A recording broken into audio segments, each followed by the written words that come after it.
রান্নাই তো তোমাদের ব্লগের মাধ্যমে দেখিয়ে দিয়েছি, তো চিকেনটাই আর বাদ থাকে কেন। তো আজকে চলে এলাম তোমাদের জন্য চিকেন রেসিপি নিয়ে। হ্যাঁ, চিকেন রেসিপি তো সবাই পারো, কিন্তু তাও আমি আমারটা শেয়ার করলাম।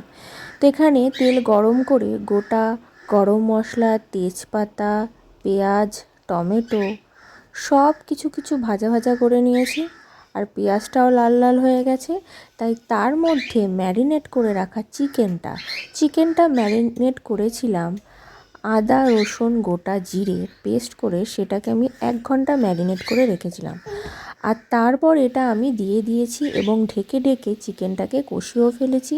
এ থেকে তেলও ছেড়ে দিয়েছে। যত তুমি ঢেকে ঢেকে কষাবে তত কিন্তু চিকেনের টেস্ট আরও বেশি খুলে আসবে।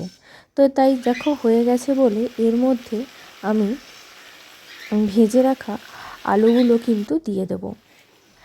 আর তোমরা কে কোথা থেকে দেখছো অবশ্যই কমেন্টে জানাবে। আর ভিডিওটি কেমন লাগলো সেটা তো কমেন্ট করবেই, আর লাইক শেয়ার করতে কিন্তু একদমই ভুলবে না।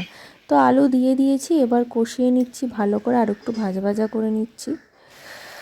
আমার যেহেতু ছোট স্ট্যান্ড নেই, তাই এখানে আমি ফোনটাকে হেলান দিয়ে তোমাদের সাথে ভিডিও শেয়ার করি। হ্যাঁ, বড় ট্রাইপড আছে, কিন্তু ছোট ট্রাইপডটা নেই।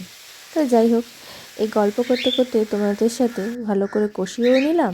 এরপর এর মধ্যে আমি গরম জল করে রেখেছি, সেটা দিয়ে দেবো। গরম জল দিলে পরে কিন্তু খেতে বেশ ভালো হয়। যদিও আমি চিকেন খাই না,